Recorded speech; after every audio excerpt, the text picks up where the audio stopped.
sides fight, so Yeah. I wonder if those fish will be south there this year. I don't know. I have no clue. I'm going south. You're gonna find out, eh? You're gonna go south or you're gonna go north. Don't worry, you'll move all over. I'll be everywhere, man. Last year was all north, so. I'll shut my phone off because it seems like everybody needs to message me when we're on the show. Let this load up here. This should be coming. Did you get rested up, Eric? You're a very important person, bro. No. I'm not. No rest, bro. No rest at all. Were you that tired, bro? You know how far I paddled? I'm not like these fancy guys with pedals and motors. Like Jay knows, like that's far. Like that's like public launch basically to back to Reddit. That's a long run for guys who fish longbow. They know. Man. Oh, yeah. So you made a longer run than that Shoal Lake. Yeah. It was longer than that. And it was at the end of the day, so I was trying to get back. Like I thought I was holding up the award ceremony or something. All right. I'm still mad now because I figured out the distance I went, and it would have taken me an hour to get to where I wanted to at Shoal Lake. An hour? That's too should have far done in it. a kayak. An hour? That's like driving from Kenora to Sonaros. Well, then I didn't have to fish beside Aaron and watch him catch all the fish. All right. Let's wrap it up. We're going to start in a second. It's loading up. That's true too, man. I had to share fish. Let's wind it out. Boom, it's the Castanek podcast. It is Monday. No, Tuesday. I always get mixed up. Long weekend. Tuesday, September 3. We're well into September. We are getting closer and closer to ice fishing season. Can't wait. We've got 4-banger today. Your host, Eric Labopa, Short Fuse Mike Natoli, the Dragon Boat Santos, and Mr. J. Siemens in the house. Second appearance on the show. What's going on? We've got a good show for you guys today. We're going to talk about the Central Canada Kayak Trail, of course, which Jay, of course, was just crowned Angler of the Year of. We got the big plans for next year already, but Jay's going to talk about that and why he's so freaking good on the kayak. But he's good on anything, shore or float plane or boat or whatever, but he's good on the kayak too. So we're going to talk that. Then we're going to talk about, of course, more Forward Facing Sonar, the NPFL, one of the tours out there. Upstart tour, really. It's come out of nowhere. We'll talk more about that in the last few years, but they made a business decision to go no forward-facing sonar. We'll see what the panel thinks about that.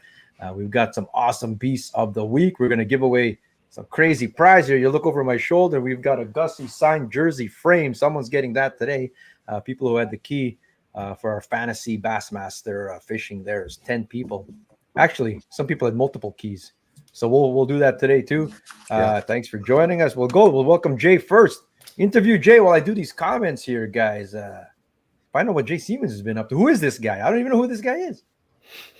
Introduce yourself, Jay. Well, Jay Siemens. The token white guy, man. Another token white guy. Well, this first year, I'm trying to think where to start. This guy is as if he's a loss for words. This guy.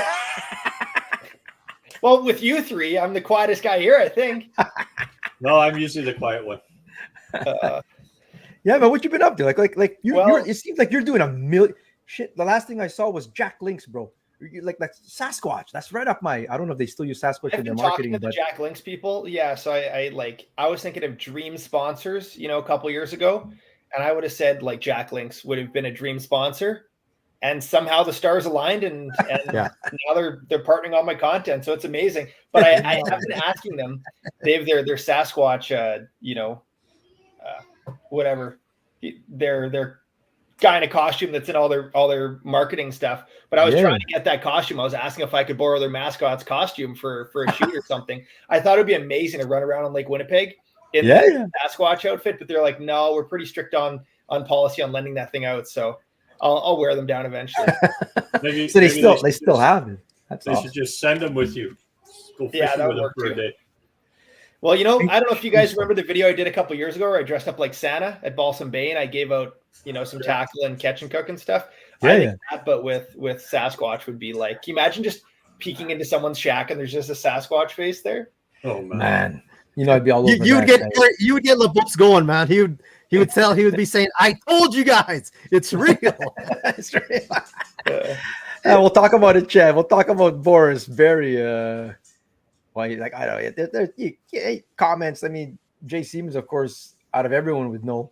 You get all kinds of comments the more content you have out there, man. Wherever you get all kinds. Yeah, it's there's just I learned a couple years ago that if you want to let the good comments inflate your ego, then you also should let the bad comments take you down a notch. So I just block out all that stuff. I do appreciate the good comments, but it's just like I like to make videos and I try not to get caught up in, because there's Aaron just tagged me in something about live scope, and it has to do with that trail that we're going to talk about later. And it was someone critiquing the Kenora Walleye Open video about how John Hoyer and I were using live scope. And it's like, okay, well, if people have opinions. There's a lot of opinions out there, but I know that I love using live scope and I'm going to keep using it. So later when we get to the other part. There's a good saying for the opinion part. Everybody has an opinion like an asshole. There you go. Old that saying, man. Yeah. Before we get any further, got a shout out to our season 7 open water sponsors. I'm drinking the beer, of course, Yearfly. Jay, you ever had TCB, bro? One of my favorite beers is the blueberry beer there at Canada. Fantastic. Unbelievable. Yeah, it is good. Yeah. I had some here, but my mom took the 12-pack and she put it into a box with stuff she was sending to the Philippines. It's gone. Yeah, my 12-pack is gone. The polar bears there, she says. Hey, oh man, okay, I got to get more. But good stuff. We're gonna talk about even ice fishing show, man. I was teasing about that earlier, but we'll get into that a little bit too. But on the kayak side, wasn't I gonna thank our sponsors first? I got as far as you're about to, bro. I did. You started talking about beer. That was it. I know. Once I got into beer, not too much beer here. Tech Video Security. Big shout out to Tech Video Security. Tell Daryl that CDP sent you, man. All kinds of stuff. Starlink, your home security needs, everything, man. All kinds of stuff. Even looking for deer, bro. He'll set up those. What do you call those things? Trail cameras. Trail cameras. Trail cams. See, I'm not a hunter, man. Nash wants to go hunting, man. He wants to go get a trail camera and film things. Bush cam, is that what I said? Bush cam? Yeah, bush cam. Team Fui Automotive, of course, supports Beast of the Week for years now. Heck, this has been like all 7 years, I think. Dylan's been supporting this, so appreciate you, brother. $100 every month to our Beast, and we have a killer set of Beast of the Weeks this week. Manny's Live Bait, sponsoring this year for all your live bait needs. Even though the water's getting cooler, live bait is definitely still a thing here in the fall. Here, live minnows, worms, and leeches available all throughout the stores in Manitoba. Their Big Smoke Barbecue in Steinbach. They had their food truck out at IKEA this weekend at a car show. That's cool. He's mobile now, but down in Steinbach, fantastic restaurant there too. Big Smoke. And I was just talking TCB there, of course, on Keniston. Blueberry. Try the blueberry. Live. Use the code word CDP 2024. Live more than a hobby. Check it out. Live Fishing if you're not familiar. All kinds of stuff. Jay, what do you use for your rod socks? I don't use rod socks. I was noticing how scratched up there, but that Live company, nothing, eh? I'm getting targeted by their ads right now. I'm seeing them pop up all over the place. They're doing a good job. They came into Canada a month ago, and we've hooked up with them. They're based out of Dallas, but all kinds of things. They're coming out with motor covers. They got Talon cover or power pole stuff. Cool. These bags are killer. Like these bags here. Oh yeah, they are. Surprised. The bags, really tested out. I got 5 of those bags. And filled them up like crazy, and they hold a whole pile of stuff in there. So that's good, man. And the rod socks. So that's that. Use code word CDP 2024 for 15% off. Before we get into farther too, here some sad news in the fishing world. Local, some of you might have known Mike Tverdowski. Mike, tell us about Mike. I met Mike. Well, I can't even remember how many years, but he originally started the Lake of the Prairies tournament. That's still going to this day. And that's where I met Mike, and Mike's always been an excellent ambassador for the sport. Yeah. So he always made things way better And even in the, you would see him in that boat parade, and he would always put smiles on the kids' faces just going by. So he's going to be really missed. He's going to be really missed out there. Thoughts and prayers out to his family, everybody there. Mick Turdowski, he's a huge part of that Lake of the Prairies scene. Mike was. That's sad. OMGs, if you guys remember OMGs, like those cookies that were on Dragon's Den and stuff like that, his boat, you probably seen it. If you've seen the OMG Alumacraft boat, that was Mike. Used to be a big part of the Central Walleye Trail too and stuff. Passed away suddenly last week. So hats off, drinking for you, brother. Here, Mike Turdowski. But yeah, if we get into, we have a contest. Jay, you can win this too. You can win a trip with Chris Gahn, bro. Yeah, I'd love to fish with Chris this fall. If anyone knows the Winnipeg River and Menaki system, it's Chris Gahn. He was just up there with Nicole Stone, and this Nicole Stone had a whole bunch of content that she filmed there just the other day, fishing with Chris Gahn there. If you catch an Esox anytime now, started last week until October 7th. Yeah, you have to have you need a watermark. You need it on a piece of paper, CDP 2024, and a piece of paper in the photo with the giant Esox. That's pike or muskie, and he's gonna pick one, and he's gonna go take you out for a day, and you probably hook into a muskie. I almost guarantee it. He's a good fisherman. I've just been seeing all of his Instagram posts with all of his tournament winnings. He's made some cash this summer. Isn't that wild? He is. He's like a fishing hitman. He just won more cash last weekend. One man lake just went down the other day, and he cashed. He didn't win it, but he cashed. He still cashed. Another. Still made some money. Still made some money, man. Yeah, he had heaviest slot bag, biggest. What else was there? Heaviest weight or something in slots? I think there's like a second heaviest bag too, or something like that. But he got that one. He's I just was talking raking it with in. Sean McKagy over there at Reddins, and he was telling me you guys are sleeping on some of these Northern Ontario tournaments. There's some big ones. Like they've got one man has a waiting list. I don't know how long the waiting list is, but it's a significant waiting list to get into the one man tournament. Yeah, and it's big money. It's big money. They got a big fall tournament too. It's I forget what the fall bass tournament is, but it's I think like between 20 and 30 grand. Isn't that crazy, man? There's so many tournaments there. You could go to one every weekend and still not get to all of them. Every weekend, Sunset Country, brother, Sunset Country. Tuning in from the water, Travis, from the water, bro. We should send you the link. Give us an on the water report. The Santos Even kayak. Do you guys cover the fall salmon run of the Great Lakes? We know shit all about salmon. I'll tell you that much. I bet you I speak on behalf of Jay too. That we don't know. You know, maybe Siemens knows though. I know very little about salmon. I'm actually going salmon fishing on Friday, so maybe I'll know a little more after. Nice. Where at, bro? Where at? Alaska. Oh, we're gonna say let's get into what Jay is up to. We got the Jack Links, and now Alaska, bro. What are you shooting for something? You can. I'm doing. There's a place called Tick Chick Narrows Lodge, and a buddy of mine does the marketing for the lodge now, and we got connected and stuff. So yeah, it's myself and Josh McFadden are going up, and we kind of plan the trip around. They do everything up there. They've got pike and grayling, salmon. Kind of the thing we planned our trip around is Arctic char, and this is like last group of the year, so this is as orange as they'll get. So they're just like these red fire trucks. Nice. And there's still some salmon, some silver salmon they call them up there, the cohos, but char salmon. It'll just be a wild experience. I've never been fishing in Alaska, so I'm sure blow my mind. And that's good. You're gonna take some. I'm sure you're taking your camera with you. Oh yeah, there's gonna be some National Geographic stuff coming out of there. I'm sure, brother, man. It's about to be prime time in Michigan, though. West Side Rivers are filling up. I hear you, bro. I sell a lot of spoons. I sell little Cleos and stuff, and moonshine lures. And this is prime time in Southern Ontario. Time. Oh yeah. I sell a shit ton at this time of year. So yeah, man. Actually loved your KWO video. Dr. Marsban says, very nice videos last week by both anglers. There you go. Thank you, Mr. Marsban. Yeah. It was fun fishing with Hoyer. I got the walleye lesson from that guy. I've never felt so inept as an angler as fishing with John. I just felt like it was my first time fishing and I didn't know what to do. If you're not familiar, John Hoyer, maybe he's not top now. What was that other name that was coming up on the walleye scene? But John Hoyer is like arguably 1 or 2 in the world. I mean, he won Angler of the Year last year, Hoyer. And a couple events. I'm not sure who's leading Angler of the Year right now. Dewey Helm. It's Dwayne Helm would be like the number one, I think, is the top guy. Yeah. Yeah. But how'd that hook up?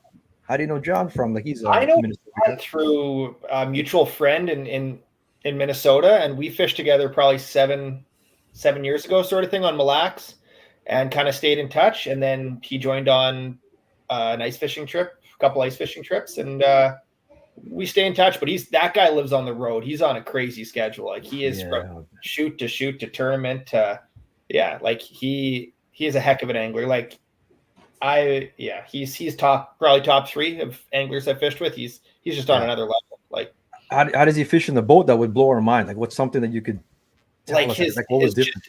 I've never been in a boat that's so organized, right? Oh, yeah. Like it just, if I put the pliers in the wrong spot, he would let me know. Really? He's like seriously, there's like a spot for everything, and there's a spot like this is where your rods go, this is where your pliers go, and like for lure organization, everything is perfect.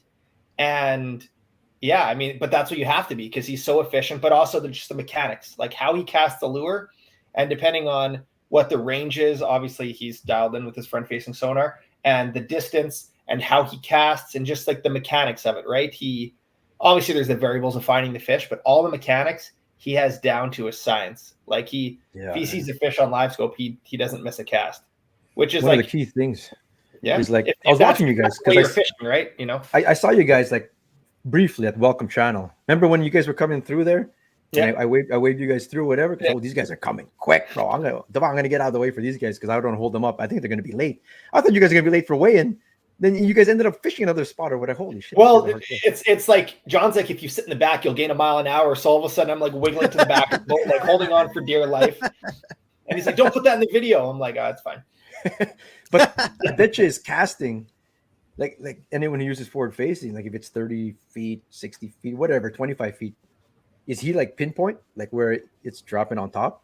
Like, yeah, I mean, depends on what he's trying to do with the fish and how he's trying to trigger it and stuff, you know. But you're leading it to or whatever. Yeah, if you're leading or scaring a fish, like there's those things where it's like sometimes you want to, land on its head, other times you want it far away, but it's just knowing how those fish are going to react is just what you learn from, the more you fish, right? Like anything, it's just experience. So and just covering water was a key for you guys in that tournament then? Yeah, I mean, even John just like driving 30 miles an hour when he's picking up on bait and can mark fish. And we're driving 20, 30 miles an hour. And he's like, that's a big fish on 2D. That's a small fish on 2D. That's bait. It's just like that fine tuned, eh? That dialed, eh? Yeah. Wow. I love this. That's awesome, man. Joe Tilley, hello from Last Mountain Fall Walleye Classic. Me and my brother-in-law Justin are headed down there. We came in 28th last year, so we're going to try and improve on that. Might be tough, but can you share us? Like Clayton Schick is in it this year, CDP Nation. Can you show that picture that he sent you? He caught 33. Man, I'm gonna get in trouble. Easy. I might get in trouble. He's hiding it. Okay, he's hiding it. I don't know. I'll just bro. say that Clayton sent me a picture of a 33 1/4 inch, legit on the bump board, 33 1/4. Clay, if you're watching, bro, man, that's a giant, man. He's gonna ban all 4 of us now. You had me at 33. Like, come on, man, and that's on a board. Oh my god, that's legit. Yeah, so 33, man. Send me a couple big fish pictures, and he's probably saving it for a video or something. So I don't want to. Oh, yeah, it's all good. No, don't. Clayton knows that water well, and he's gonna do well. I know tournaments, there's always factors, but I think if you have enough experience on a body of water, you can just you have plan B and plan C and all that stuff, right? So there you go, LeBobs. Follow him, bro. Yeah, that's what I'm gonna do. Shit hawk time. There's a big contingent of Manitoba teams coming out. There was like a dozen of us last year, so it's even more this year. Yeah, Branko's out there. Chris Gahn is out there. Who else? Like we're going out there. I think Dan Blake couldn't make it last minute, but there's a bunch, man. There's a whole pile. So it's gonna. We'll see, man. Hopefully, we'll bring the Bison pride home here. Is John a Lowrance guy? You guys ever talk about different sonar brands? What did he use? Yeah, John's Lowrance guy. Yeah, I saw his truck there. It was all Lowrance. Hey, Jay, are you doing the Selkirk Walleye Championship, bro? Let's go. It's tough when it gets to late October. Sometimes I'm like switching over into ice fishing mode. But you were talking to me. I'm looking at my calendar right now. But just hearing about the catch photo release, that's the way to go. Like I love the catch photo release. I feel so good about just getting that fish back in the water, not having a fish in the live well all day. So Yeah. And it's your like. There's no slot really to think of. I mean, this is score your 4 biggest. Yeah. And No, I the think minimum that's size great. is 55 centimeters, so 21.75. So I mean, only big fish need apply. But yeah, we had 43 teams last year. We're looking at 60 this year probably. So yeah. By the way, go to kickerfish.ca for more info on that. I had 2 American teams registered today, so we've got Nice. Americans coming That's to good. this now too. Yeah, What's yeah. the mouth of the lake? Or are people gonna be running out at the lake? No lake. We stop it right at the. Right at the mouth. Right at There. the mouth. Yeah, right. There's an actual There's specific some line. buoys and stuff, right? I had to come out last year and like make sure I'm like there. Someone's really near the line, bro. I'm coming. I came out. I was marshal and running it kind of thing. But yeah, check that out there, October 19th, 20. We'll talk more about that as it goes. But That'll be good. You hear that, Eric? What did I hear, bro? I'm trying to listen to where Clayton cut. Oh, you're the CPR stuff, man. That's what he's talking about. Oh yeah, well that's shit. Who in Manitoba is running CPR tournaments the way that Kickerfish is running CPR tournaments? Now we're going to get into the next one here, but 4 icebreaker CPR tournaments. We've got 4 kayak tournaments that we just finished, and stay tuned. We got next year. We've got a big tour planned for open water next year. Actually, open water, Nice. not just Selkirk. Next year, we're gonna some big news. Jay's gonna be. I'm telling you, Jay is gonna be doing some of our open water next year, brother. Tell me more. I'm ready. Oh yeah. We're going to be doing a series too. But let's talk about this though. Longbow Lake. This is the final one for the Central Canada Kayak Trail. Jay won. He won Lac de Bonnie. Then he won Longbow. And what place did you come in at Shoal? 4th at Shoal. 4th, and that was good enough for Angler of the Year, bro. That's pretty good, man. Like solid there. What'd you do with the kayak? So you have it at home now? I got it. Yeah, it's sitting in my shop. That's a shout out to Stillwater Adventures. What are you gonna do with it? I'm not sure. I got my buddy Scott Green wants a fishing kayak, so we'll see. He's a good buddy of mine, so he might end up with it, but we'll see.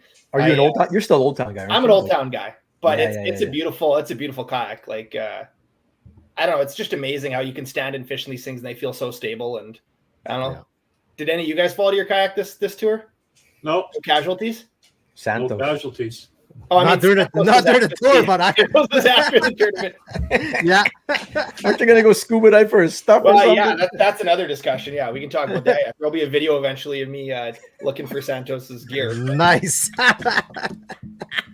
You should have went last Can't week, wait. so you didn't pre-fish so much. I know. So that's cool stuff, man. So, like, you've always kayak fished, like always, this is a No, passion. I of wouldn't yours, say always. I started kayak fishing. Man, it must have been 4 years ago, probably.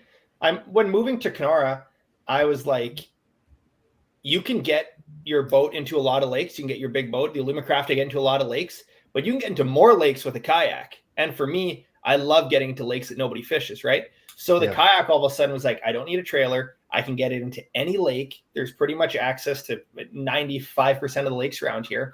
And I love fishing new lakes. So for me, it was like put in the back of my truck, go down a logging road and just explore, right? So that's kind of where I got the bug for it. And it is a different style of fishing, and we can get more into the tournament side of it. But it's like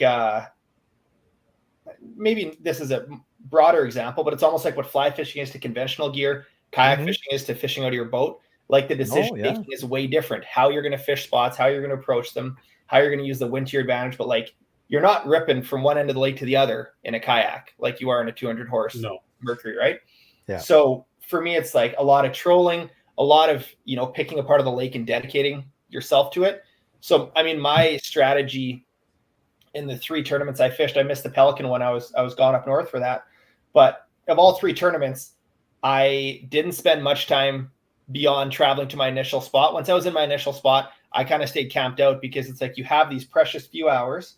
And as soon as you start getting scatterbrained and zooming spot to spot, I mean, like I would think the fastest kayak out there is probably doing maybe 5 miles an hour. My EPDL, the one that's like that's fast bike plus motor, you can maybe hit 5 miles an hour. My straight up motorized one, the one that Aaron was using for most of the tour, does about 3.5.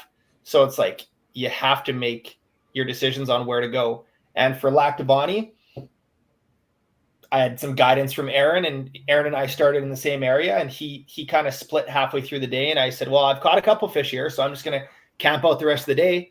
and that paid off. Aaron almost caught me at the end of that one. He was very close, but also like Aaron spent time traveling and going to the other end of everything, right? Mm-hmm. And that was my strategy with shoal, which didn't work out as well. The fish weren't where I hoped they'd be. But then for longbow too, it was like, longbow, if you're going to fish for largies, you're going to go to some of the swampy parts of the lake, right? So you're going to go to some of the creeks coming in, some of the lily pads, that sort of stuff. And while I did largie fish, if you look on a map, there's some specific largie water on the lake. I didn't want to bounce back and forth. So I kind of just stayed in the central part of the lake the entire time and focused on smallmouth and not traveling too far. And I had like hesitation throughout the tournament, like, I should go travel. And I was doing the math. And I'm like, well, I'm going to burn an hour traveling. So if I just spend that hour fishing, I can probably squeak out a fish. Cause when I was out on longbow previously, the bite was tough. Like it was, I saw the fish on live scope. I saw them on the aqua-view. They were there. And even with bait, they were not biting. The last I remember that lake, it was really good. I stayed at Gustafson's before and it was really good. And I come back up there and I go, I'm just going to go hammer the shorelines here and some lily pads. And I was having a tough time. Me and Ash had a hard time. We were there camping and, we did like half a dozen fish each day, but I mean, really, it was tough, man. So yeah, well, the largies were the best thing going. Like going into the tournament, I thought largies were the best thing going.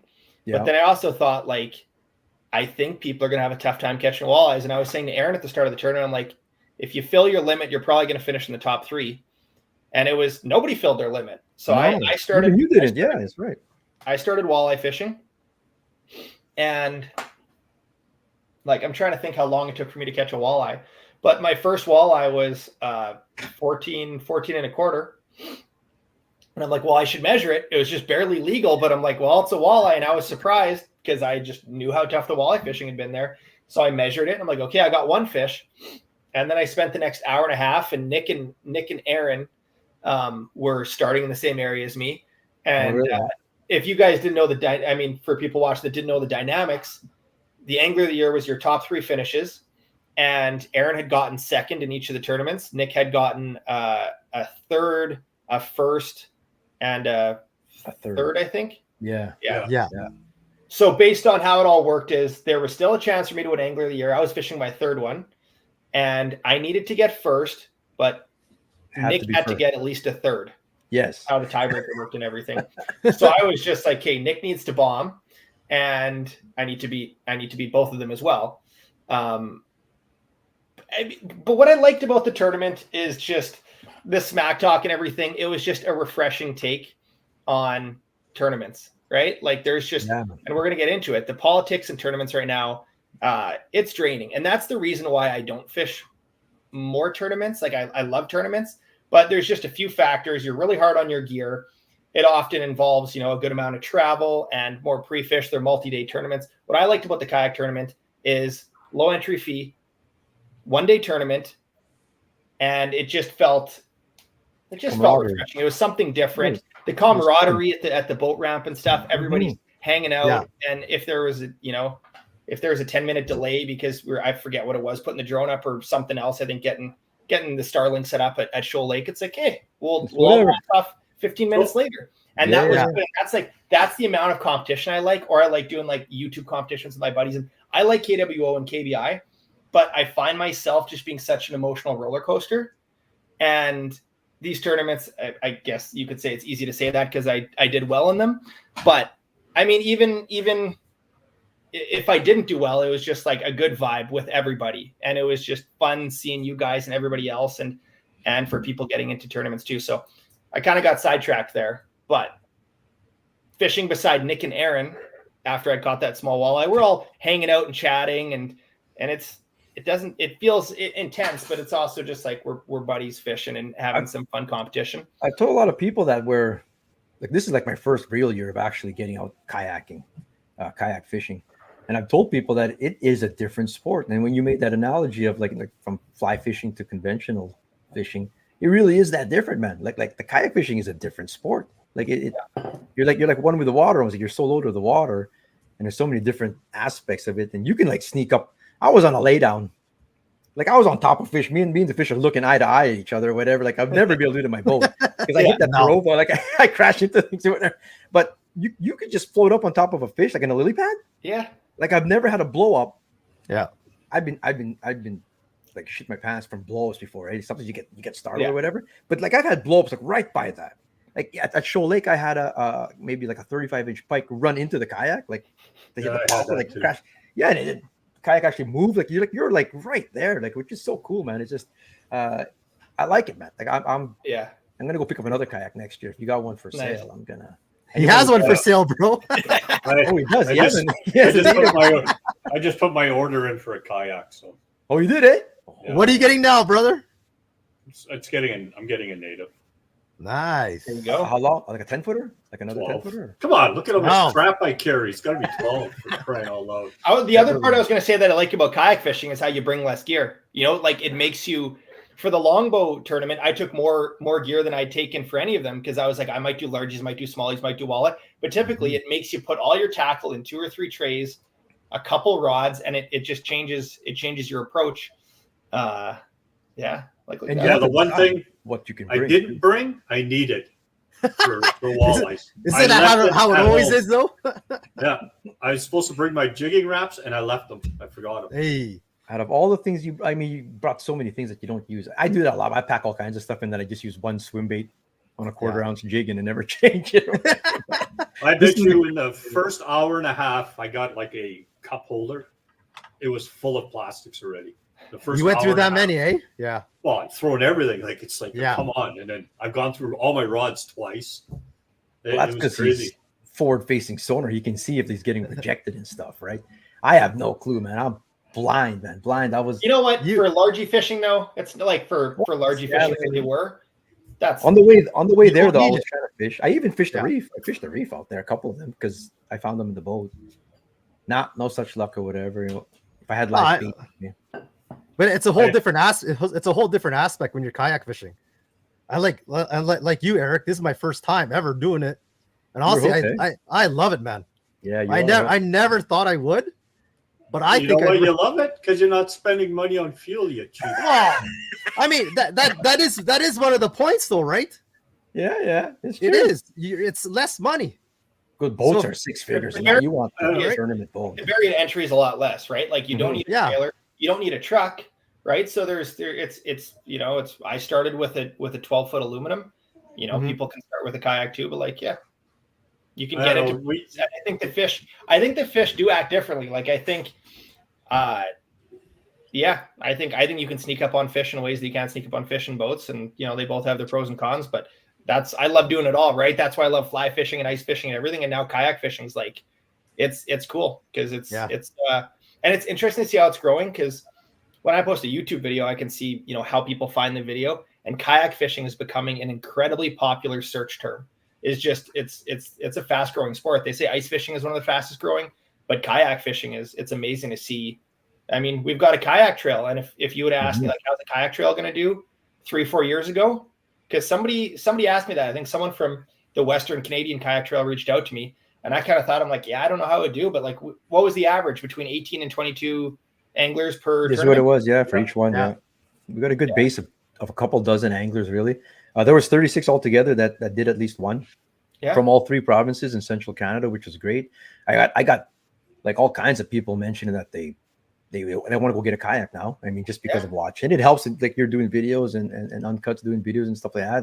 And this is out there everywhere we go. Like all the people at the campground at Reddens were like, oh, what's going on? This is cool. If you're back next year, I'm joining next year kind of thing. I'm just going to take a kayak off the beach here and do it. So it's great, man. It's promoting the sport. Like Santos was saying, they're like, we're behind you. And we really are. Like, I mean, Ontario is one of my territories for sales. And they've been into kayak fishing for a long time. Yeah. We're behind you. But I was saying it's because like fishing boats have been relatively affordable up until, I don't know, COVID, I guess, or whenever, like when everything started to skyrocket. Yeah. So people need alternatives now, I think, out this way. Out on the prairies, you could go pick up, like you said, an old aluminum Lund and for relatively inexpensive. But nowadays people have to consider they want to be on the water where your 2 or 3 or 4 grand is going to go. Apparently, to live scope, apparently. No live scope now, eh? The majority of the anglers, I think, they like to fish like the Red River and Lake Winnipeg, right? So, and Lake Winnipeg, like those cheap boats, right? But you could within how many feet of shore, Grand Beach, Winnipeg Beach, or whatever, like Twin Beach, Delta. Yeah. Like you're within casting distance of the shore and you're hammering walleye. Oh yeah. Yeah. Just off the rocks. Like Josh McFadden's always going out with his kayak on Lake Manitoba and Lake Winnipeg and doing all sorts of crazy stuff. You don't have to go far offshore, but then it's a lot easier than walking the shore, right? It just makes it accessible all of a sudden. And that was McFadden. Oh, sorry, that was McFadden. You were saying? Yeah. Yeah, he's petitioning for a Lake Winnipeg turn. And like you said, Siemens, right? You can access all these other bodies of water that you just can't with a boat. It just opens up a whole bunch of new things for everyone. I was considering Blindfold next year. Maybe Blindfold is a place. No, there's a launch there, isn't there? It's good fishing. It's a private launch, but yeah. Oh, we're gonna have to go off the highway. I know you couldn't have ended it off in a better place because it had 3 species and it was a really tough bite. Just wanted to mention here, Jason Tate just mentioned that he got all his, and he did good, man. He caught 7 largies altogether. He was on them, all on Dollarama Senkos. Nothing against the Dollarama Senkos, but that was pretty good, man. So this is Nick over here. We're going to get into the multi-species aspect because I do want to talk about that. But Nick Whitting, Whitink as I call him, he's as pro as in kayak fishing as you can get from this neck of the woods. He's competed down south in Texas, like actual BASS events and stuff like that. He's a killer stick on the kayak.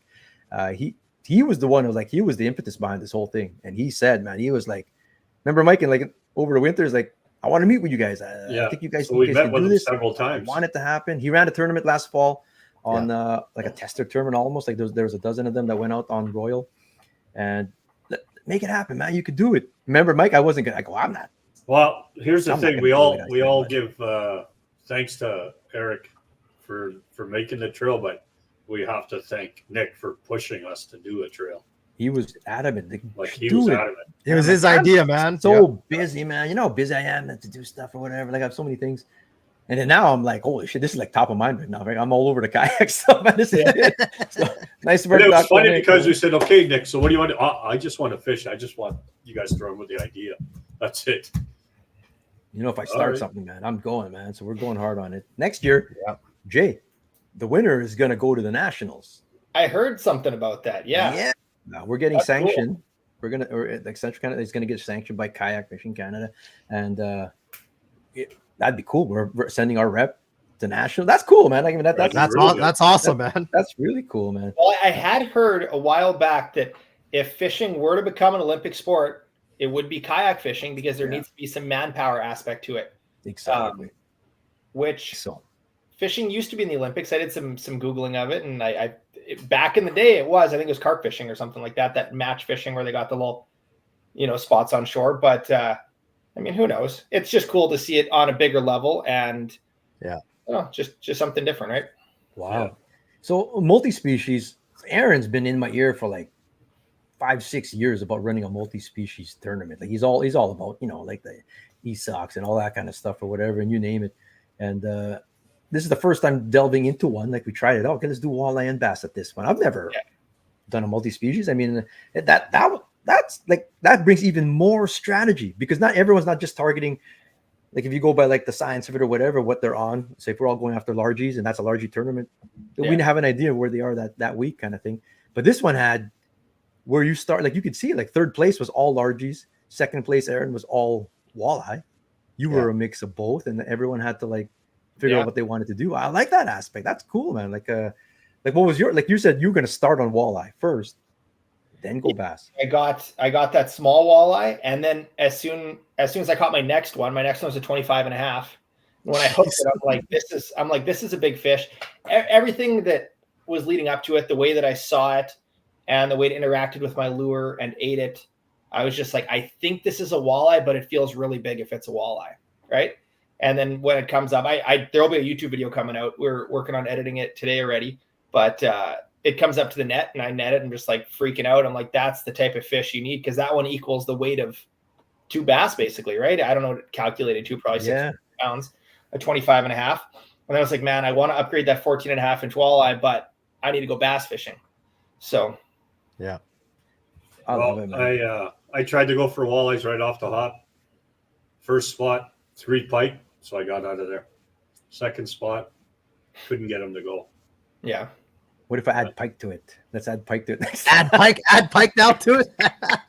No, I'll never have hammer handles in the tournament. Never. Well, you're gonna make it last minute rules as always, bro. Yeah, you know me, man. Hey, if I'm on pipe, right before we start. Yeah, should have done pike at Shoal Lake. Holy Shoal Lake, smokes. yeah. So I could not believe how many pike I caught at Shoal. At rules meeting, we had a vote on, like, this is like speaking of last minute. Our rules meetings for these tournaments, the tournaments are on Sundays, and we're gonna keep that next year again. Friday is the rules meeting, so everyone's prepared when they go out practice if they are or whatever. We had a vote about live bait, and it's whenever bass is involved, we do artificials. And we had a vote there, like, it's fishing's been really tough is the word, everyone out there and stuff. And I was out there too, and I agreed, it's tough out there. Let's put it to a vote. And that vote came down to 8-7, 2 abstentions, and 1, like, you know, Dylan Thiessen is to decide this. He was at Olive Garden, he lost, sir. He couldn't hear what was going on. He was at Olive Garden. How would you have voted? He would have voted for bait, he says. It would have been 8-8. Oh, man. I don't know how much, like, here's the thing. I don't know. Like, the reason why I voted yes for bait, Aaron voted no. My reason for voting yes was I knew the bite was tough, and I'm like, I want people to catch fish. I don't want people to blank. Right? Yeah. And that's I think a lot as of an people, organizer, that's my goal too. Yeah. Yeah, because if people don't catch fish, I just knew it was a tough bite. And Aaron voted no for the point that he's like, I don't want to deal with bait. I don't want to deal with buying bait. And the bait rules are kind of difficult for Manitobans coming in, right? There was only 2 Ontario teams, which was kind of disappointing. Right. So for Manitobans, you have to buy your bait in the area. Ontario. Yeah. So if you're not coming in the day before, if you're coming in the day of, it's pretty tough to get bait that early in the morning.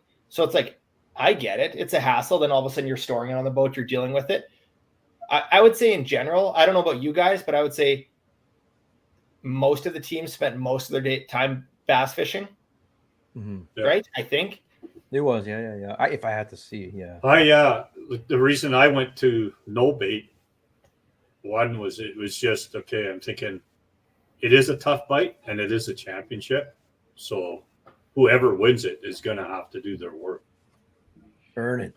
Jay earned it. I guess he did earn it. Yeah. He got it, man. He got it. Oh, man. It's like I said in my post, I made a mental error and I just like right away said, okay, I got 3 bass. I might as well go for my pike. You could have got for my wallet. Meanwhile, I'm sitting on schools that are 18, possibly 19, 20-inch smallmouth. Yeah. Well, I mean, so why would I not upgrade to smallmouth? Would have probably put me into it's third. tough because it's just like when I saw that there was 3 largies caught by Jason when I saw that check-in when I went live. Yeah. I think I don't know if I had 2 smallmouth at the time, but like someone could have won it with just walleye or just bass potentially if they were a little bit bigger, right? Yeah. And like Aaron had 2 big walleyes. Unfortunately, Aaron had to leave early for a wedding. That day. Yeah. So I mean, there's a fun rivalry between Aaron and I. There's a lot of smack talk between Aaron and I leading up to this, and I felt bad because I'm like, I wanted him to fish till the end, right? Like, yeah. But he was like, wow. But he was in the right area to get big smallmouth. Yeah. And apparently, big walleye, you would have got the big smallies too, then, right? The docks by where we were fishing, him and I were having a disagreement on who's going to go fish the docks. Neither one of us did. Remember, Eric? I said that boat pulled in. A guy popped probably a 4.5 pound off the dock. I read that on your post. I said, "Oh God, really? Man. Always someone catching your fish." That boat came by me actually where I was around there, and I saw them. They're bass fishing the docks or whatever. And then I just happened to have another blow up, one of my 22 blow ups, and I start like swearing, and they go, "Oh, I guess he doesn't want us here," and they backed away. I wasn't swearing at them. You could have come in all you want because I can't catch these fish. That's I was funny. swearing because I missed another fish on the frog. But they were like legit. They're like maybe a minute and a half because I was fishing a point. No kidding. And all of a sudden I hear this hooting and hollering, and he's holding this thing up. And from where I was, I could see the belly was just massive. It's just a long fish. I'm like, okay, here we go. Get some revenge. I'm going away from this. So that's fishing, man. Shout out to Daniel Stagg and Mike Klatt, last second entries, and they made an appearance. Man, these aren't kayak anglers; they're just trying it. I might have lent them a kayak. I think they're hooked. Yeah. They had pedals too. They didn't even have to go through the whole paddling thing. No, should have made them like paddle, bro. But shout out to Mustang Survival too. Everyone got you. You might have noticed it in Aaron's videos. He's got the Chimera here. Daniel Stagg has one now too. These are fantastic. These are hybrid. They're foam, and then they also inflate if you need it, kind of thing or whatever. Like if Leon were to go in, he'll need it, bro. He'll need the additional flotation. Shout out to Mustang Survival, that Daniel Stagg, who forgot his life jacket, and then ironically he wins, but at the end of the day. But to wrap it up onto the kayak trail, I do want to shout out all the sponsors. This one was a title sponsored by Powerhouse Lithium and Liquidwood Sports headquarters for this fourth one. Stillwater Adventures, of course, the Angler of the Year sponsored. Angler's Edge. I can't say enough about Craig and Rob over there. Congratulations, Rob, by the way, on the new baby girl. They sponsored those map plaques. You guys still got to get yours or whatever. You want to put your pictures in there. So I'm picking pictures on what you guys are going to look like in your map plaque of your lake or whatever. It's coming. But Lawrence Bill gave a unit that Jeff won there for the lowest weight, the lowest scored weight, which I missed out on. I scored a 13.5-inch bass, and Jeff scored a 13.25. Yeah. Why did I stretch that bass? But James Friesen over here is going to make 2 replicas, big bass. So Jay, we didn't announce it over there. Divine forgot to announce it, but you won big bass of the year. We were tied 1975 from Lac du Bonnie. The tiebreaker was next biggest bass, and I had him on. Either I had the tiebreaker fish, or I actually would have had a flat out 20. I had my 2 personal best bass ever on the line that day. At Longbow, yeah. Like I mean, I've never caught a 5-pound largie or a small in my life. I had it on the line. I swear. When you see a fish and you look and you see a watermelon, and it's a watermelon, bro, and you see it like you're looking at each other, but it just won't get in the boat. Oh my god! Looking at me through the largie rep's gotta be pretty sweet. Yeah. But shout out to James Friesen, Luz, Steve Hogue over there at Luz and Mock. Luz Canada, like I said. Element Custom Baits, can't say enough about Mike Harris there for supporting. Catch and Cook, bro. All 4 tournaments, the complete kit, lifetime supply. Appreciate lifetime supply. Dylan won the Catch and Cook prize twice, Dylan Thiessen, so he's getting stocked up. He's going to be good for a couple fish. He'll be he's on the street corner. He's got shares in the company now. Yeah, exactly. Junior Bansel, of course, gave a Humminbird Helix 7 at the Lac du Bonnie. Acme Tackle, Matt Brown over there. Appreciate your support, brother. E&J Live Bait over in Pelican. I don't know if we're going back there, man. If they're going to implement that AIS thingy there, I don't think we're going back for a tournament there. That's another topic to talk about too, man. Two Rivers Boat Works. We'll get into it there. Appreciate all the sponsors, brother. You guys are all awesome. Thanks for supporting the tour. Like I said, Nick, they're spearheading it, and he's going to win. You should have seen Nick, man. I just see Nick stewing in his head. He wants to win this. He's so competitive. No, I know. He was like, because he caught one bass, like one 17-inch or whatever smallmouth bass. And he had sights set on winning this whole thing, right? And he's next year is the one to win, bro. Next year, man. Go to nationals, bro. Go to nationals, man. Exactly. So are you announcing the lineup for next year? We're gonna work on it, brother, man. I don't know it yet. Oh, I thought that was happening. No. So there's some input happening yet. Yeah, there's some input. We'll talk, and who has like I said, which Josh was the highest attended event? Lac du Bonnie was the highest attended. Lac du Bonnie was. How many were there? I think 22 or so, right? Yeah.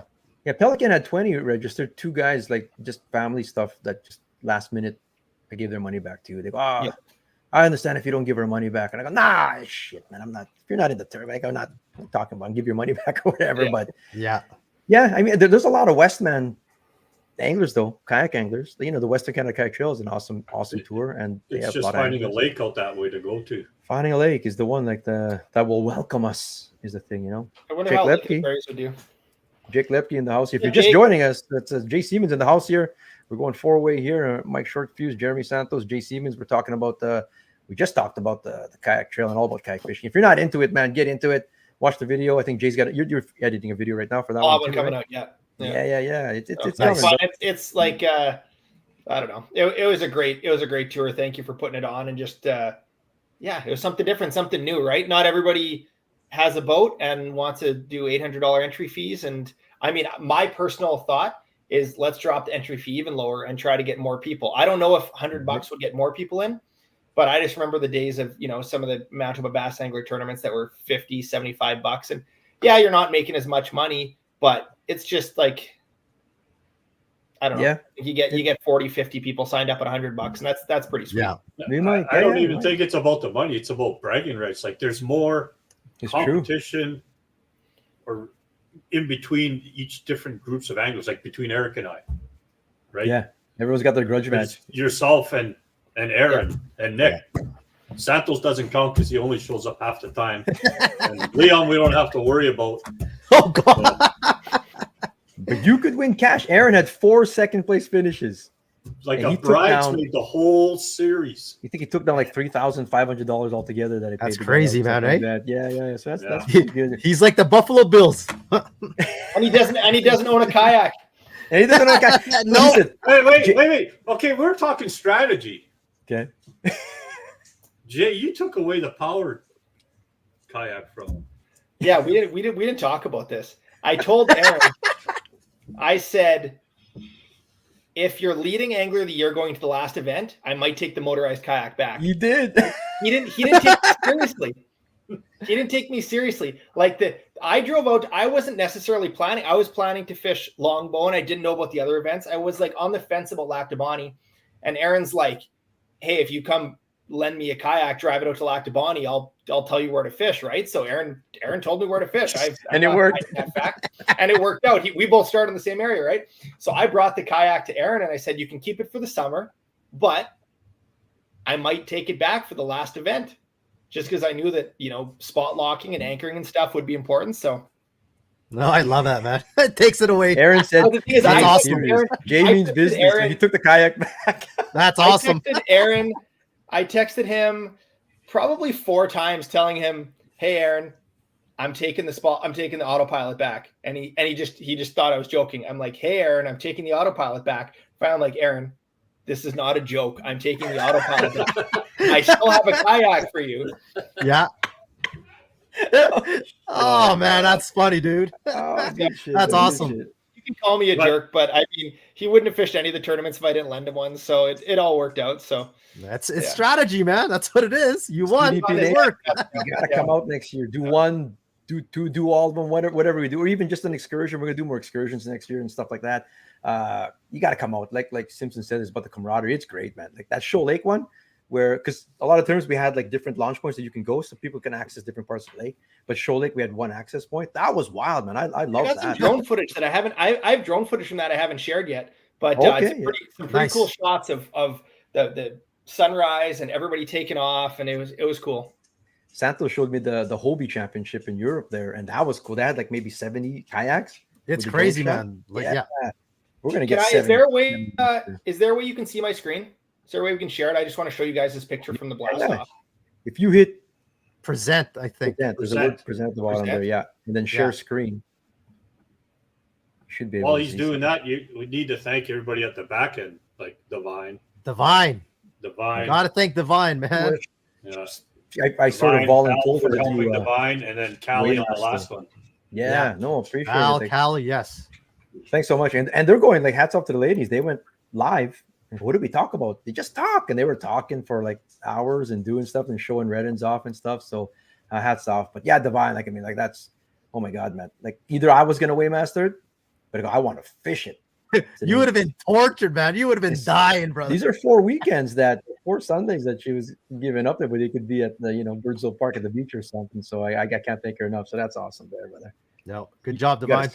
Screen there, Jay. I just sent you a picture. Maybe you can flip that on the screen. I just texted you. You easily do that, but it's just pretty cool seeing all the kayak. Oh man! So this is Jay Siemens quality stuff right off the bat already. But so like that's just a teaser of what it would. You got the drone footage. Yeah. Nice. It's all the little specs. It was cool. Yeah. I'm all the way back at the launch. I'm sure. All the way at the beginning. Oh, that's cool, man. That's gonna be really wild. Good stuff. Yeah, like if. Join next year, man. CDP Nation, I tell you, man, go get a kayak, borrow a kayak. And the prizes, I gotta say, like you guys did so good on the prizes. Everybody got a prize that was worth probably half of the entry or more. Like, yeah, man. That's shout out to the sponsors, man. That's shout out to the sponsors. And sponsors. They're already stepping up for next year, so we probably could lower the thing because they're stepping up with prizes and cash. So we, make it all work. Like you said, I'd love to see just a million anchors out there and just get out there. It's fun. I think to have 50 kayaks at one event. That'd be awesome, man. Yep. Cool stuff, man. Legit. The nice thing is too is there's no complaining. We're all just like passing each other, fishing the same points. It doesn't really matter. No one's putting protests in and stuff like that. Guys are in walkie-talkie. Come fish here, man. We were on the live stream, and Nick was so dejected. I'm like, come fish with me. I'm like 1 for 19 here. I'm thinking about it. Where are you? And I'm telling him on the live stream, I'm over here on the other side of Prim's Point. Come on down. And okay, I'll think about it, he says. That's the kind of competition it is, man. It's awesome, man. So just want to mention, like, even with kayaks, AIS is still important. Like the kayaks, Mike knew I cleaned all the weeds off of it because I was in the middle of all the Hmong, man, but I cleaned all the weeds off. You don't want to transport anything. They did good at the Ontario border there the other weekend. They weren't there, though. They weren't there they weren't there on the weekend. This weekend they weren't there. No. It's lobbying for a permanent one. Bareki's watching. They should have a permanent one there. There's Alex or whatever, but a permanent station at the border. Wouldn't that make sense, Jay? You would think there's probably more boats than anywhere. Like, there's going both ways. Yeah, I think about where there are wash stations in Manitoba, and the most obvious one seems like there should be one all the time on the number one, but there isn't. So especially with the nice thing here is they would actually chase somebody down if they didn't stop. They did. I was there when they did that, man. Yeah, really. The Headingley one they don't, right? Because they don't have the resources there. But this was good. This one I liked. Well, who was I talking to? I was talking to someone at Reddins that they camped, and it was like, so my friend got chased down, and they had to pull him back. And I go, why didn't they stop? Well, they didn't know it was for them. Well, what were they pulling? a pontoon? Didn't they see the signs? Yeah, they saw the signs, but they're like, it's probably not for us. Water crafts. and they went through, and then they got chased down. So it's nothing like that's probably the guy that I saw. They chased. It was a pontoon, man. Yeah, that might have been them. Then so when the officer was talking to me, and he was done. Like he just finished talking to me. And then all of a sudden you can hear someone say "runner, runner." So they went into their man. So, AIS runner. So I can see both officers run to their truck, and they booked it after him, man. This awesome. I think that's awesome how they did that. It is. Yeah. And it was fast. Every weekend. And I'll tell you, so I had to go through there. It was fast, man. Like you thinking you're seeing all this traffic there and you're going to take half an hour. I was maybe there for like 5-10 minutes, not even. Like it was real quick. So it just goes to show they need it. It's like I was saying, they're lobbying there at Pelican Lake. Why not just take that and put a permanent one there, right at the public launch? There should be, yeah. Because all the other launches are closed to everybody. I think they're private. They're private. There's only a couple public, right? Yeah, but at Pelican, it's not the government; it's the RM that's doing it, man.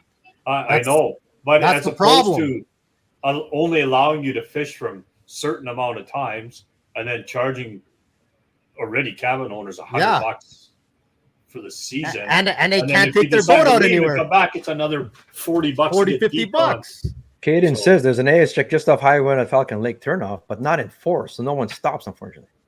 Is there really? Yeah, they have it. They had it there. The signs are actually in the park. There's nothing on the highway really telling you to stop. Yeah. Oh man.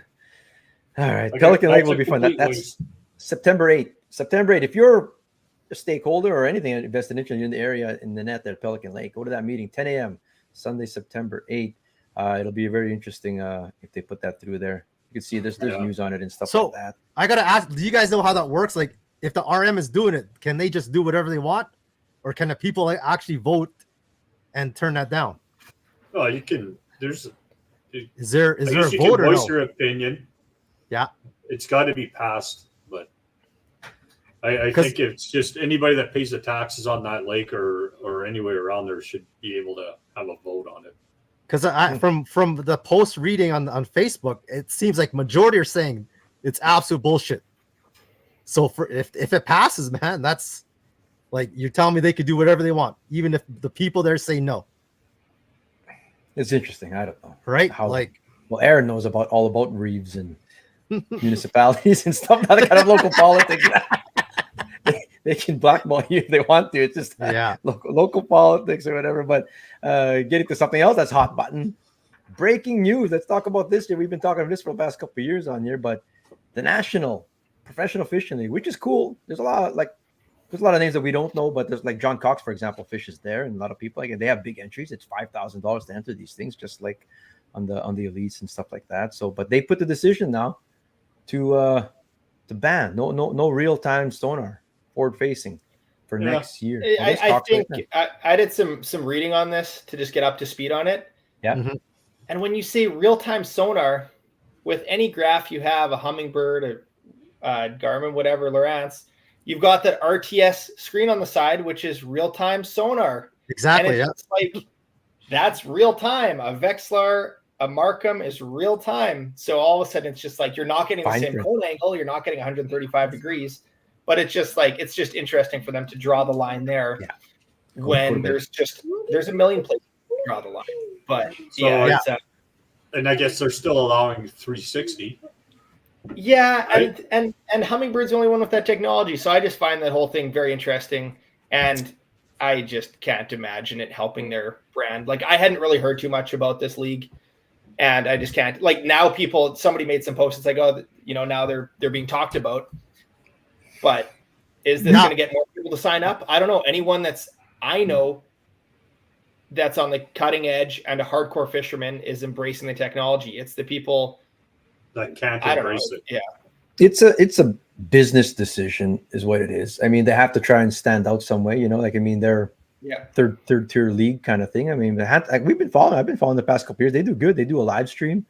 They have the stage, they do awards and stuff like that. It's big money too. Like they're giving over 100K at each tournament as well.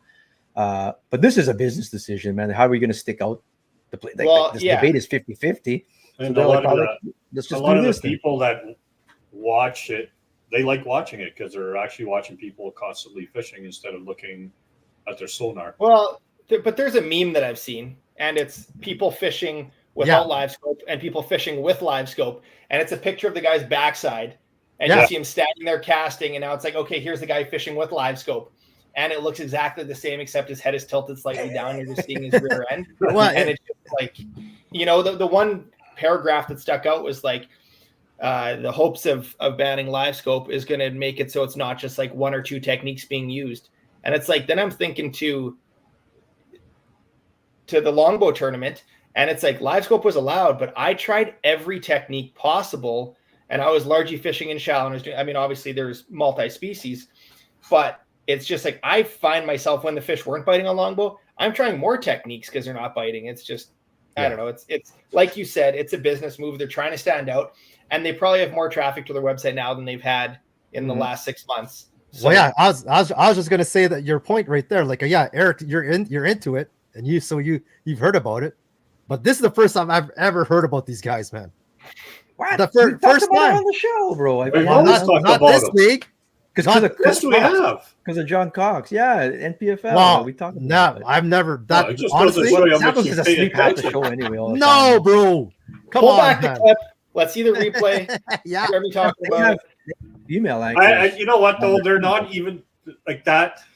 That whole league isn't sponsored by any electronic companies, so they can't do it. Well, though, it right? was pretty easy to make that decision because if Lowrance, Garmin, Hummingbird were giving them a check, that wouldn't have happened.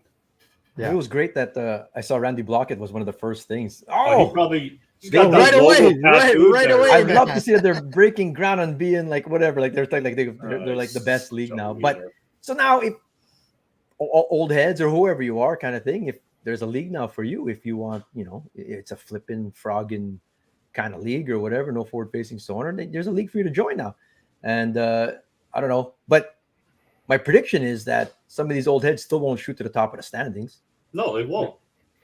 You know what I mean? Like if you were to put a Trey McKinney in there, I think he would still finish pretty good, to be honest with you. You know what I mean? Like, from the top, you take live scope away from the winning guys, and it's still going to be the same winning guys, live scope or not. I think so. Most anyway. Like the Johnson brothers are still going to win. Yeah, their share. Well, the Johnson brothers won that tournament, that non-live scope tournament. Yeah, Chris won that one. Chris won it. Yeah. Because they can do the other techniques too. I mean, like, I guess the century belts, for example, you're talking century belts on the elites where it's 100 pounds. Yeah, man, forward facing is really helping to get those century belts because the only century belts used to be on Okeechobee where the bass were 8-pounders, right? So then you can actually get there. But now people are doing it with smallmouth because you can catch 5-pounders consistently, kind of thing. Yeah, the weights are up.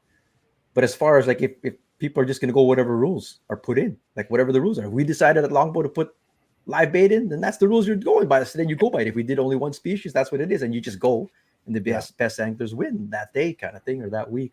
So I don't know. I don't think that like Randy Blockett should be the first guy on that tour, and he should be winning every tournament now. But I don't see that happening. It's almost like he's becoming one of the most negative guys on YouTube. Like Christ. But did you watch that clip?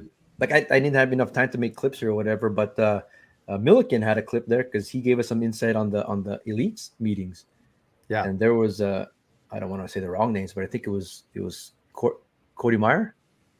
Cody Meyer's like Gussie's buddy, I think, but I think it was Cody Meyer, and then it was Clark Wendland. Clark Wendland was former Angler of the Year on that tour. He's an old head, and they were going up, and they wanted to ban forward facing too. Like they were actually speaking up on behalf of trying to block that and saying that I fished for 20. Like Milliken had a good thing. I'll have it next week. He had a good point there. Like he was saying, like these guys are saying, like I've learned bass fishing for 20 years, and now I just mastered forward facing sonar this last 6 months. I mastered it now, and he was like, that's the stupidest thing he's ever heard because it's like what was his analogy there? Where well, he said it was like going flipping with.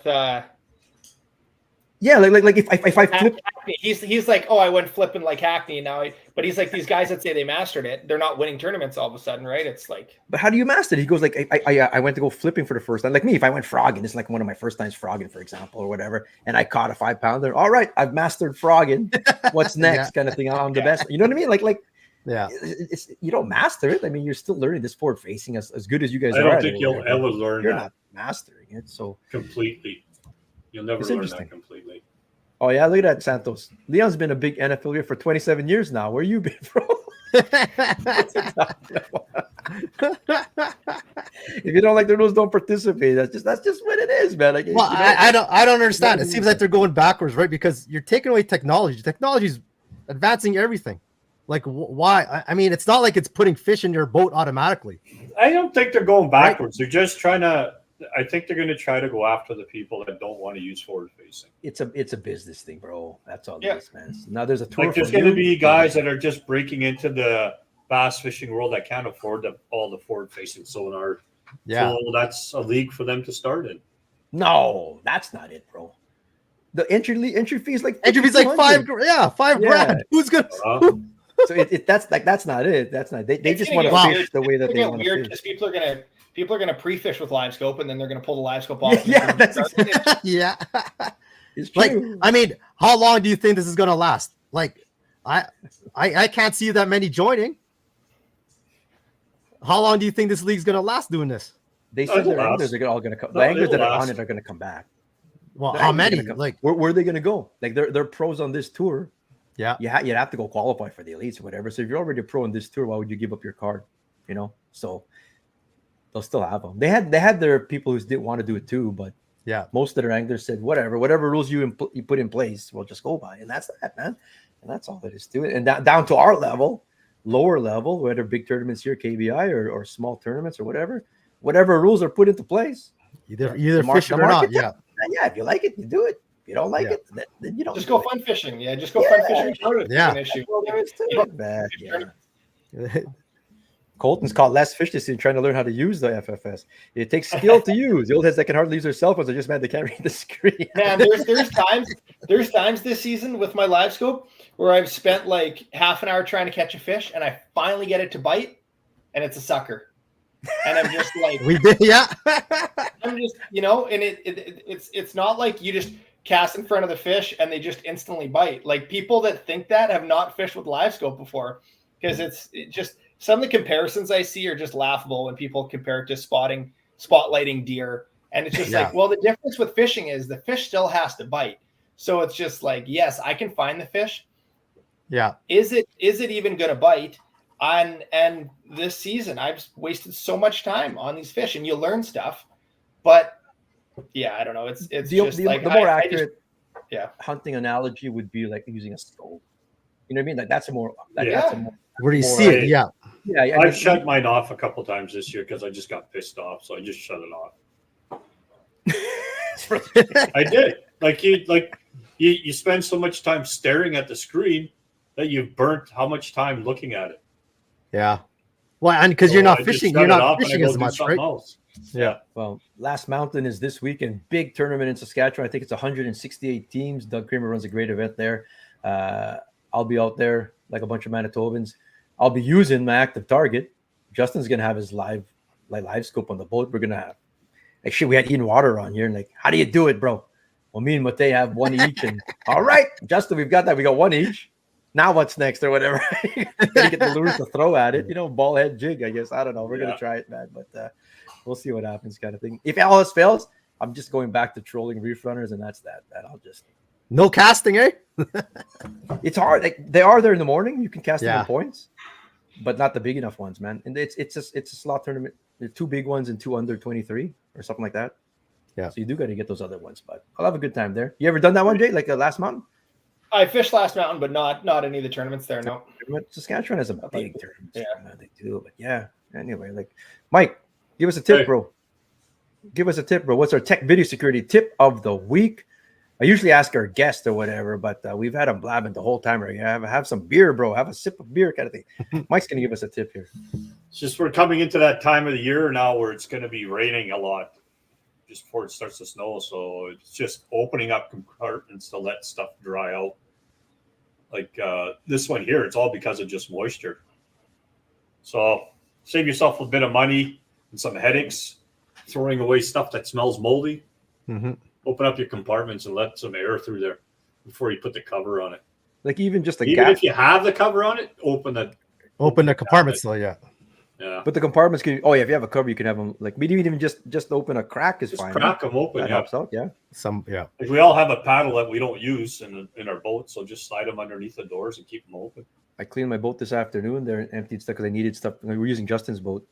Shit, I found there was stuff like with black mold, like all kinds of crazy stuff. we don't air them out, right? We don't air them out enough. So man, a whole bunch of wet things in there and stuff. Yeah, that's cool. Good tip right there, brother, for sure.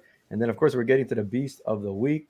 Oh yeah, but this Filipino Angler Association Manitoba Catfish Showdown. This is on September 14. If you're done, we didn't have the Catfish Masters this year. Donna was not running it no more. So there was no catfish tournaments. If you want to get your catfish fix in competition, this is on September 14, coming up right away. $300 entry. We got a bunch of entries already. I'll be in this one too. I love catfish, like competitive catfish fishing. It's cool, man. It's like, and this is catch photo release too. Your best 10 masters, 3-4 inches. Email fam.membership@gmail.com. You can message me for more info if you need more info. It's on Sucker Park on that day. There, 1-day tournament. Get your entries in. Let's go. It's the Fam Catfish Showdown. There's Mark Booty there with a big one right there. And the Selker Chapter, we talked about this earlier, October 19 and 20. Go to kickerfish.ca for more info on everything that we're running. Winnipeg Ice Fishing Show, November 9 and 10. More info on that coming. And we got the Red River Greenback Classic. That's the Big Fish Derby on the Friday before. We're capping it at 100 boats this year. 100 boat cap. We have a waiting list. It's long, eh? Yeah. Oh yeah. It gets to 100 boats pretty quick. So I'm releasing registration when I get back from Last Mountain, so that'll open up there. You ever heard of that one, Jay? We have our Big Fish Derby. This will be like our 17th year or something like that or whatever. But amazing. Yeah, more info as the days go by. We'll get on that there. And then we've got our beast of the week. Let's get through the beast of the week. Dan Davis going on. They will have a live stream all day as well. Join in at Last Mountain, bro. Done. Yes. Yeah, it's going to be live stream too, so you'll see. But let's get through this because we're into overtime here. Melissa Van Gompel, you're watching. She has never caught a channel catfish in her life. She's been fishing hard, and it finally happened. A 29-incher offshore at Netley Creek. She finally got her channel catfish in there. So congrats for a new personal best. First one for Melissa Van Gompel. That's awesome. I've got a prize for you too. I don't care who Jay picks for Beast of the Week. I've got an ugly stick catfish rod here for you and a reel there. That's awesome, that's man. For you, Melissa, automatic. That's just yours. Big shout out to Fishing Hole right there, Fishing Hole. We appreciate all the local businesses, man, help out when they always come out when it's all promoting the sport. And Melissa, you're my Beast of the Week. You got that. That's coming at you when you get up. Hey, she caught it on a Filipino rig. Where? What did you call it, bro? A Filipino rig. A Filipino rig, bro. Filipino rig.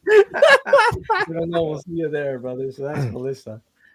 Trent McGorman, big golden red horse. Is that a red horse, bro, Jay? You would know all the species. I think that's a red horse, but I'm not up on my sucker species. Hey, go wake up Nash. He'll tell you. Yeah, Nash will know. Nash will know. Look at Katie and Q, though. Katie and Q, tiny, he says in the comments. Holy. Katie's getting into everything. The comments are gold, bro. Dr. Mars Band, he has 2 submissions. This one is his friend, he says. I think the friend called in sick, so he cannot be shown. But that's Jay. Yeah. A 12-inch rock bass is nothing to sneeze at. That's a big rock bass. I could have used that. It is a big rock bass. Tournament. I would have measured it. That's a 12-inch. Would have qualified. So that's big. Nice. But look at Dr. Mars Band there. 15.5-inch black crappie on the board, mouth closed yet. On a Look judge. at that plate, man. Look at that. Jeez. Legit. Where is he? This is me, my magnifying glass. I'm trying to find where he's at. I'm looking at his sunglasses. I'm sure if you ask him, he'll tell you. He'll tell you, bro. He would just tell you. It's always a game to try and figure it out. You do that, do you, Jay? You do that too? You look at pictures, you could figure things out sometimes. You've been to a lot of places. I've seen all the tricks. I know all the tricks get done to my videos. So Here's another crappie. Kevin Lowen, master crappie for Beast Today. Definitely big for this small lake. So I did a story for Travel Manitoba way back. This is 2017 on Mary Jane. I titled it Last Dance with Mary Jane. And I go, I don't know if I'm allowed to title it that, Last Dance with Mary Jane, but I did title it that. But they were only 10 inches is all we could find. And they're like 12, 13, 14 now. That's awesome. I don't know. Word's out. I don't want to share too much, but I mean, that's awesome, man. Good job. That lake's been a good crappie fishery for a while. That's big, that's good. So it'll cycle, but yeah, that's awesome, brother. Nice work there, Kevin. Joe Tilley. Look how fat that thing is. Oh, easy. And then look at the carp. Look at the carp. Talking about? Look at the carp, though. Hey, don't forget he's feeding us one day. Oh, sorry, brother. I'll be at the barbecue, bro. But 29.5, that's his personal best. He's never caught one before. That's going to be a heck of a one to beat, though. Almost 30 inches. So good job. He thought he had a big walleye. Fish, man. Yeah. I hope we do not catch that. There's tons of them out there. Like, shit. If you were going after those things, man, like that's a good place to go. But just like Lake of the Prairies is full of big carp. Yeah. It's nice if you're going after them, but in a tournament, those are hard. Yeah. So that's Joe Tilley. Petro. We had what's his name? Nolan won last week. So Petro, I forgot to put his in there. So he had one too. These are Lake of the Woods ones. Which are respectable. Yeah, I mean that's big, man. Lake of the Woods Lakers. I mean that's respectable. They don't get crazy big there, So nice fins. Nice work, Petro. Good job there. Colton Single is having the season of a lifetime here. He's Nopaming now. He's out in the Nopaming, and look at this. This wasn't even the biggest one of the trip, but cool photo though. I like it, man. 18-inch. That's awesome. You guys know your Nopaming bass. They're chunky on all those lakes. Black, tooth, big, Flintstone. You name it, man. Shoe Lake. It's haven't been up there in a long time, bro. So it's been a while for Shoe Lake, man. Yeah, man. We got to get back up there. Mark Booty. Not a lot of cats making on Beast of the Week. In the spring, we get a bunch of them, but this may have been the longest sticks when he's ever seen. No bump board though. No bump board, but it's a big cat. Congrats, brother. Nice work there. Yep. We always talked about the 40-inch cat, like is really rare. Like you look at Master Angler, there's a million of them, but in real life, it's hard to get a 40-inch channel catfish like on a bump board. Like it's so maybe that one's close. Unless you're that one guy. Unless you're that one guy, Caden is 45's up to wazoo. Carpiac target species. This is Robin Grant's rock bass, though, which is good. And this was her Beast of the Week entry up until they went muskie fishing the other day. Mm-hmm. And never mind the rock bass, bro. This is a real one now. This is 2 casts after releasing Carpiac. You're going to see his next. She catches one. It's a different fish, too, because you see the markings or whatever. And, oh, my God. Like, she hooked it. Like, I mean, if they're on. You get that window. I'm no musky expert, of course, but like if they're on the window, AJ, like you can catch them in bunches because if they're eating, it can be the worst fishing, and then the next hour can be the best fishing of your life. Like it can be a light switch. Yeah. Congrats. They got a small feeding window, but if you know where they are, man. Never caught one. Yeah, like Santos was part of the Esox Club. Even Stapin used to go to whatever. Yeah. Has Santos ever put me on a muskie? Never. For you, you're the one who pulled your bait out the one time. You saw it, man. I did get scared. I get scared by like topwater bites, and then I got when I saw how big this muskie was, I pulled my shallow raider out of the water. He screamed, man. That's what I did this year. I flipped the I flipped that walleye in the boat because I didn't want it to get eaten by the husky.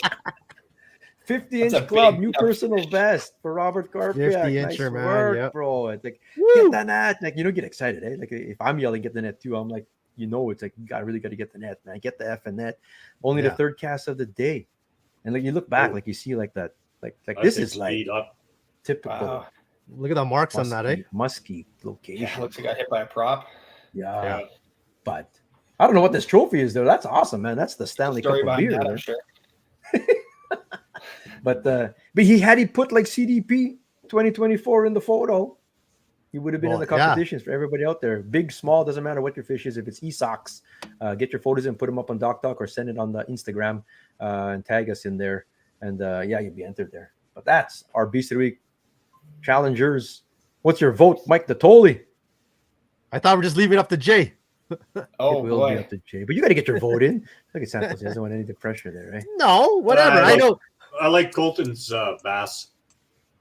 Mike's down with Colton's bass. Colton single, yeah. Colton single's having a heck of a season, brother, man. That's a nice looking bass, pumped man. through a whole pile of photos. Jeremy Santos. You know me, I always vote Robin, so I'm voting Robin again. I know. I was gonna say something. Always Robin Grant. There you go, girl. Like, nice work. Congrats. On I'll vote for the other muskie then, man. That one right there. Carpiak? Yeah. Jay, look at that thing. I'm probably going against you guys, but that 15.5-inch crappie with the mouth closed, that's a pretty impressive fish. Like that's a 50+ inch muskie right there. I didn't want to like sleep on it because that's like mouth closed. That's giant. Judge ruler. The mouth open, that's over 16 all day. It's like that is a huge crappie too. They don't understate it or whatever, right? So look at that thing, eh? Damn, we're going with Jay Siemens then. We're going at Dr. Marsman, first time winner. 20-time caller, first time winner for there you go. Payman. That's awesome, bro. Good job, Payman. Yeah. I still got a couple of these hats left. I'll send you one. Crappie. I'll give you one the next time you come over. That's fantastic. All right, Dr. Marsman with a crappie winning Beast of the Week. Oh, I haven't been looking. Filipinos are the nicest people. Oh, yeah. Sure, yeah. Thank you. Don't say nothing bad about the Until you take their fishing spot, then they're not so nice. Thanks, Dr. Fabian says. That's awesome. Good stuff. But yeah, Jay Siemens, where can we follow you, bro, if people don't know about you? Well, most of my life is on YouTube. So if you punch in my name on YouTube, you will see what's going on. And in 3 weeks, I got a new competition series launching called The Outpost. Nice. There's 2 seasons filmed already, actually. Now we're in the post-production stages of it. So lots and lots of editing. And but I am very excited. And I will say that Aaron made an appearance in season 1. So I think people are going to be pretty pumped about that. Nice. And it's like I talked about, there's competition, but there's some camaraderie and there's some humor, and we're trying to take a spin on, what a serious fishing competition is. So I think the guys involved did a good job of that. And, I just love making videos. So I'm excited to share it on YouTube. You heard it here first. Jay is teasing a new competition series coming out. That'll launch down the road. End of September, yeah. Boom. That's awesome stuff, man. That's going to be great. So that's cool stuff. I appreciate that, man. Jay Siemens, give him a follow. He's going to be in Alaska. Look forward to that. Some salmon fish. He's always doing all kinds of crazy stuff, man. You guys know, doing great stuff, man. Again, appreciate you being on the tour there. Congrats again on the Angler of the Year. That's awesome, man. Congrats again. Way to go. Plaques and trophies coming at you. Bow down, eh? Bow down. I got lucky. 3 times. No, you're good, bro. You gotta be. You're good angler, man. Because Santos knows you were fishing the same place at that Bird River.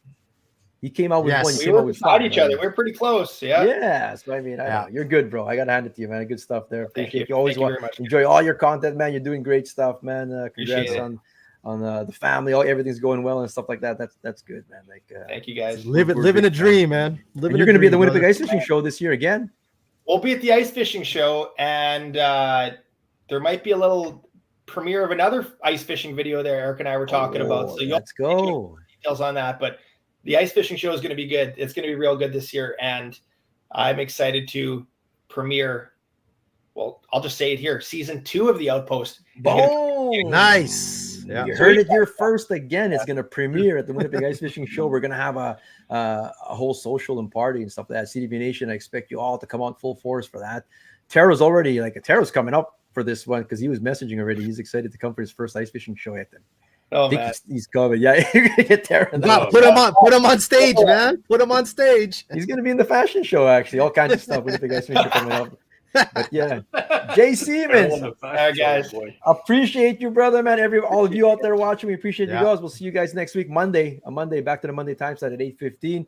That's the Cast Addict Podcast for Mike the Totally Short Fuse, Jeremy Santos, the Dragon Boat, and of course Jay Siemens, Mr. Jack Links himself, and Angler of the Year. No one can take that away. We'll see you all next week. Peace out. See ya.